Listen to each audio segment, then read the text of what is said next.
Opa, tudo bem com vocês? Tudo certo? Mais um Drops entre vozes aqui no Vozes do Gigante para repercutir, né, o assunto da manhã, do dia, acredito, né? O Cudê prometeu ontem para nós 2 atacantes em 7 dias, chegou um no primeiro dia, né? Então tá tudo certo. Tá chegando o primeiro atacante, que é o senhor Abel Hernandes, uruguaio de 30 anos, estava sem clube, treinando em separado. E olha, nada melhor do que a gente ter um convidado especial, né, que sabe tudo, né? A gente costuma dizer aqui, o Ernest diz, eu, né, corroboro com isso, o cara que mais sabe de futebol sul-americano, né, dos analistas, né? Sabe tudo, tá? Por isso a gente convidou ele para vir para cá, já esteve aqui conosco em outras lives, que é o Dimitri Barcelos, comentarista da Rádio Inferno, do Futuri também, o cara sabe muito. E está aqui para analisar um pouquinho do Abel Hernandes, além, claro, do Leandro Bess e do Alexandre Ernst. Jimmy, um prazer te ter aqui. E o que te parece o Abel Hernandes? Salve, salve, gurizada, todo mundo que está acompanhando aí, prazer estar aqui de novo. Abel Hernandes é um jogador que, pelo menos na minha visão do que eu acompanhei dele nos últimos anos aí, é bastante útil. Acho que tem muito potencial para ajudar o time do Internacional. Claro que tem toda a preocupação da questão física, a questão da falta do ritmo de jogo, já que ele vem sem atuar já há algum tempo aí, mas eu acho que tem tudo para ajudar. Não dá para usar a régua de Paulo Guerreiro, afinal, o Guerreiro é um jogador único, um jogador incomparável no contexto nacional. Não dá para esperar um super atacante. Mas, em compensação, também não dá para usar a régua do medo, de esperar um Trellis, um Ariel, um Jonathan Alves, que eu sei que muita gente tem esse temor aí na cabeça. Acho que não, também não é por aí, não, viu? O Bez falou sobre isso ontem, né? Tipo, cara, tomara que não vire, não venha, não seja um Jonathan Alves, né? Eu até, perdão, Alexandre, até para Jimmy, obrigado pela presença uma vez mais. O meu medo maior, na verdade, não é nem medo, eu só acho que foi dado muito pouco tempo ao Jonathan Alves. Acho que ele não era tão medíocre quanto pareceu aqui. É só isso. Meu medo realmente, enfim, como o Jimmy disse já, o Abel é um jogador superior, tomara que seja mesmo, amém. Só com relação ao Jonathan, eu só acho que foi dado pouco tempo para ele, sabe? Eu acho que não tiveram paciência com ele e ele pareceu um jogador absolutamente medíocre aqui, o que eu acho que ele não é exatamente. Desculpa.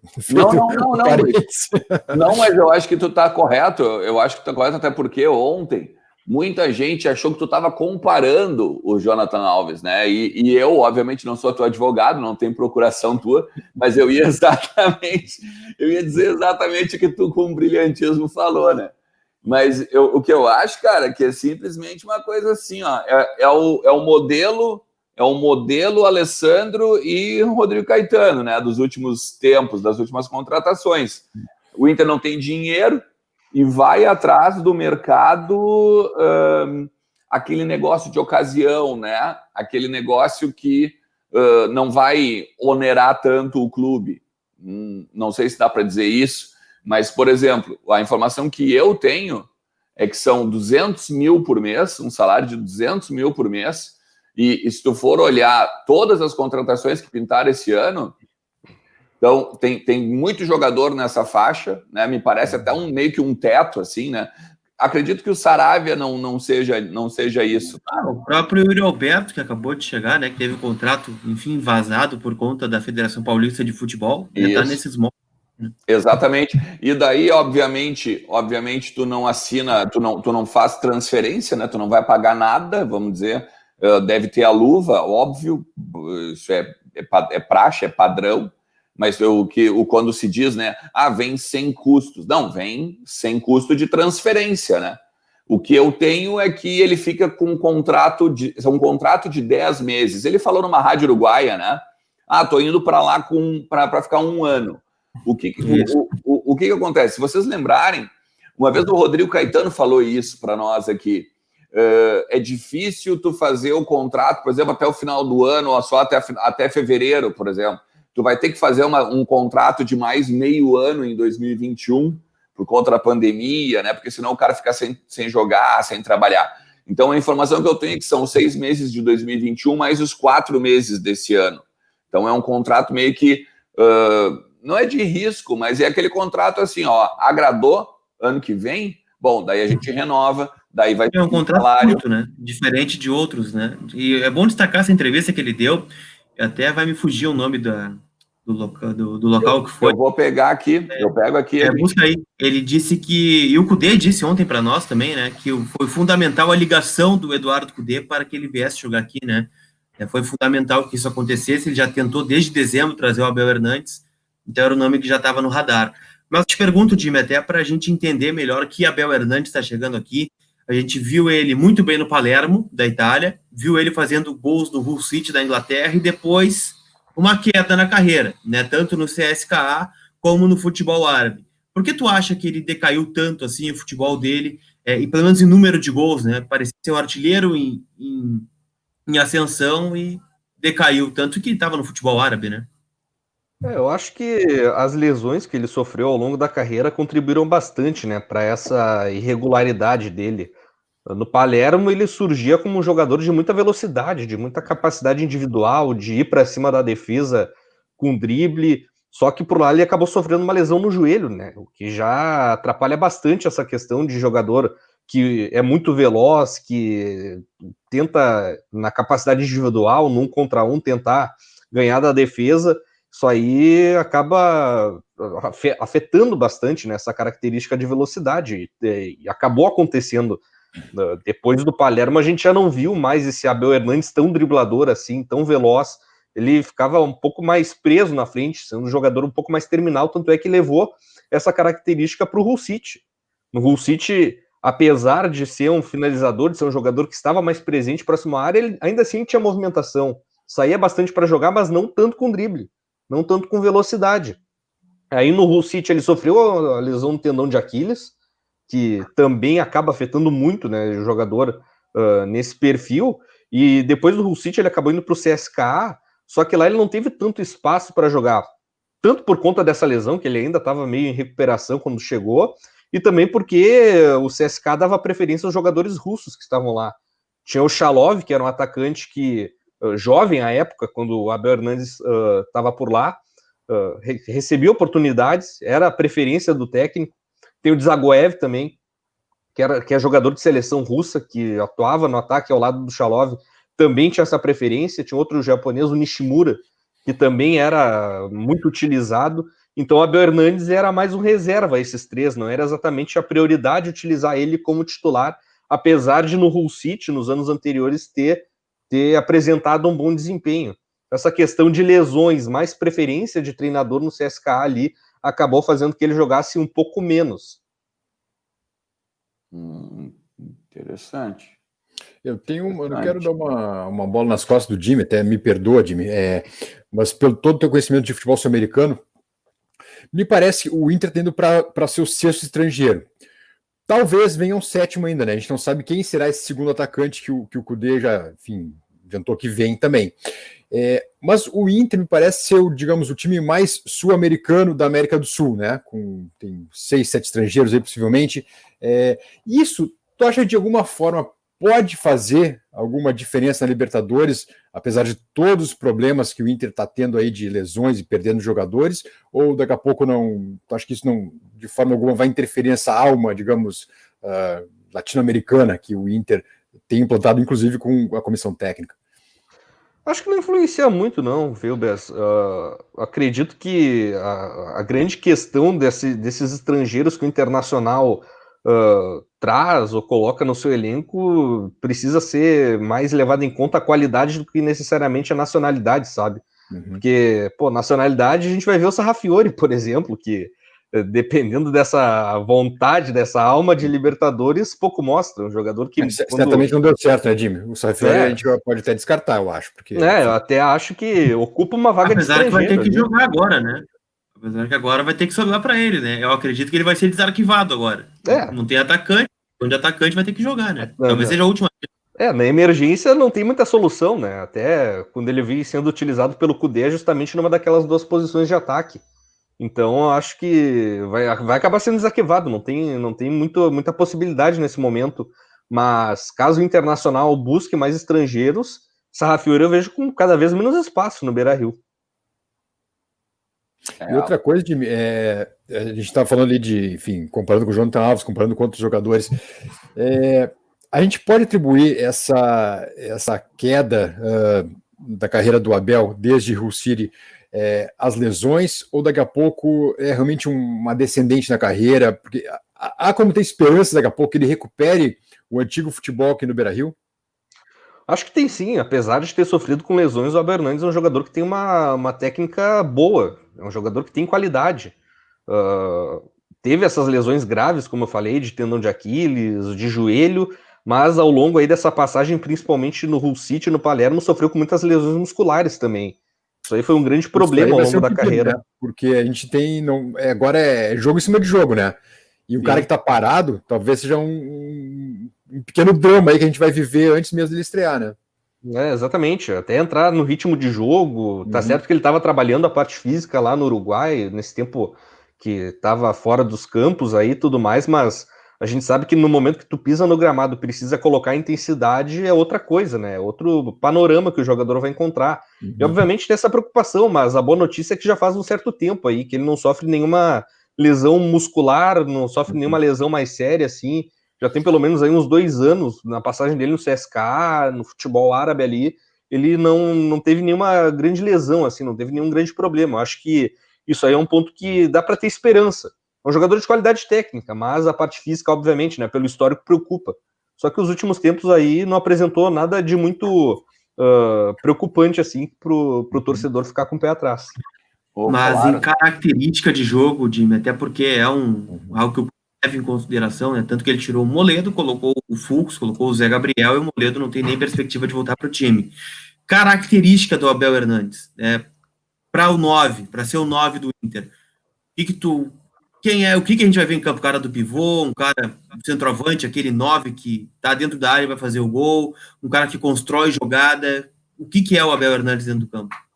Assim, do que eu pude ver dele ao longo da carreira, não é exatamente o jogador que vai entregar o pivô, vai sustentar jogo na frente, como fazia o Paulo Guerreiro. Eu vejo o Abel Hernandes muito mais um atacante de mobilidade, que sai bastante da área para tabelar com os companheiros e tenta atacar o espaço em velocidade nas costas da defesa. Tenta receber essa bola na cara do goleiro ali, tenta fugir da marcação para sair com o máximo de liberdade possível para finalizar. Acho que vai ser importante também o jogo aéreo dele. Um jogador que tem um posicionamento bom dentro da área, tem uma impulsão muito boa e tem qualidade de cruzamento no time do Internacional agora com o Renzo Saravia. Se isso aí for bem trabalhado, for bem ensaiado, acho que pode ser uma arma muito interessante para o time do Eduardo Cudê. E também, para mim, a característica mais evidente dentro dessa ideia do Eduardo Cudê é a questão da pressão na saída de jogo, né, do adversário, na saída de bola. Ele é um jogador que pressiona bastante, tenta marcar alto, tenta atrapalhar essa saída de bola, tenta recuperar a posse no campo ofensivo. Eu acho que esse é o grande ponto. Eu acho que essa principal característica dele que pode ter chamado a atenção tanto do Eduardo Cudê quanto da direção do Inter ali para buscar a contratação dele. Tá certo que estava sem contrato, é um jogador livre no mercado, mas não adianta nada ser um jogador livre sem se encaixar nas ideias. Essa questão da pressão na saída de bola, acho que é imperativa para que o Abel Hernandes chamasse a atenção assim para ser levado em conta pelo Inter. Colar, tu pediu aquela hora ali, eu fui atrás aqui, ó, eu não sei como é que se pronuncia, tá? Mas é o Buissan, tá? Eu não sei se é assim, mas ele é um jornalista esportivo, ele é da Direct TV Sports, Canal 12, Sport 890. E aí ele pegou, pelo que eu entendi, ele pegou aqui, ó, o Abel no aeroporto, tá? Ele bota... Em Montevidéu, isso, em Montevidéu. Em Montevidéu. Então, e aí o próprio Abel falando, não, eu tô fechado com o Inter, aí a chance de jogar Libertadores, tem a questão de ser uma boa equipe, é uma grande chance de voltar aos primeiros planos, né? Daí tem até, ilustra o tweet do Buissan aqui, @bui com Y, né? San, inclusive ele na seleção uruguaia, né? Porque uma das críticas, eu via muito assim no Twitter aqui dos colegas, é o cara que carregava Gatorade na seleção, não sei o quê. Mas tinha o Soares, tinha o Cavani. sabe? O cara, tu ser reserva do Suárez e do Cavani, vamos se respeitar, né? Ele ainda jogou esse ano, viu, pela seleção uruguaia, um amistoso contra a Estônia. Entrou 18 minutos, começou na reserva, enfim. E tem 3-0. Mas, enfim, um cara que pelo menos se movimentou esse ano ainda, né? Sim, sim. E eu vi um tweet dele, de uma foto também, dele relembrando um jogo aqui no Brasil, cara. Jimmy, não sei se tu lembra, ele fala assim, ó, há 9 anos, um sonho, eu não sei se isso era Copa América, alguma coisa assim, mas porque 9 anos não pode ser a Copa do Brasil, a Copa no Brasil, né? Mas dava para ver que era do Brasil, porque tinha ali o estádio, as características do estádio e tal. Achei estranho, de repente é algum amistoso, eu não sei se tu lembra disso, alguma coisa que de repente ele pode ter feito no Brasil. Eu não me recordo, eu lembro da Copa das Confederações, que ele atuou por aqui em 2013, que até fez 4 gols contra o Tahiti, né, naquela goleada de 8-0, mas fora a Copa do Mundo e das Confederações, eu não me recordo não, viu? Os últimos 33 jogos oficiais dele marcou 11 gols, né? Isso a campanha dele pelo CSKA e pelo Al-Ahly. É um cara que, enfim, mesmo depois da grave lesão aí, ainda fez alguns gols. Mas vamos torcer, né? Vamos torcer para que seja um cara que não se machuque, pelo menos, né? Porque a miudinha tá braba ali no Beira-Rio com relação a atacantes, né?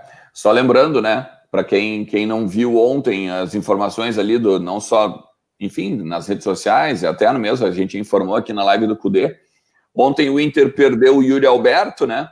Por uma lesão na coxa, 6 semanas. 6 semanas, 6 semamas fora. E o Peglow e o Lucas Ribeiro, eles foram diagnosticados com Covid, né? E eles estão assintomáticos, mas já estão naquele período de quarentena, naquele protocolo de 2 semanas, né? Isso, 2 semanas fora. Ou seja, a gente já não tinha, o Inter já não tinha o Guerreiro, né? Que todo mundo sabe. Caiu também o Potker, agora o Peglow, agora o Lucas Ribeiro e o Yuri Alberto. Então... por isso que o pessoal está pedindo o Moledo de centroavante, né? O Gabriel virou zagueiro. É verdade. Mas, Lucas, voltamos de noite? O que te parece? Acho que sim, já agradecendo a presença do Jimmy, né? Sempre bom ter um cara que sabe muito, estuda muito futebol sul-americano, nos deu um belo panorama aí sobre o Abel Hernandes. Jimmy, obrigado, e sempre que quiser, à disposição, voz do... Isso aí, agradeço mais uma vez o convite para participar aqui com você, é sempre muito bacana trocar essa ideia, e ressaltando, cara, não esperem o Paulo Guerreiro, não esperem nenhum super atacante, mas também não usem a régua do medo com Trellis, com Ariel, com jogadores que não deram certo. O Abel Hernandes é um jogador que tem qualidade, tem técnica, e se for bem trabalhado, tem tudo para conseguir ajudar o Internacional. Vamos com calma, sei que o momento é de desespero, eu sei que o torcedor acaba criando uma ansiedade por conta dessa situação adversa, mas calma antes de tudo. Porque régua de Trellis e Ariel é régua negativa, né? Daí não tem como... Mas enfim, gurizada, a gente volta de noite, 8 horas, com o nosso Entre Voz de sexta-feira, repercutindo essa contratação do Abel Hernandes, o rescaldo de ontem, né, do Eduardo Cudê, Federação Gaúcha, Tyson, Pato, Musto. Cara, tem muita coisa pra gente falar, ele falou muita coisa bacana, e a gente espera vocês. Beleza? Beza, eu vou deixar tu encerrar, sei que tu tem um recado para nossa audiência. Vamos lá então, meu povo, vamos dar o like aí, o canal crescendo bastante, graças a vocês, muito obrigado pela grande força que vocês estão dando pra gente, e deixa o likezinho lá, né? Deixa o positivinho lá, deixa o like, te inscreve no canal, sobretudo, e vamos embora, vamos lá que a gente tá sempre aqui para debater as coisas do glorioso Internacional, tá? Um grande abraço, deixa teu like e te inscreve no canal. Valeu, tchau pra vocês.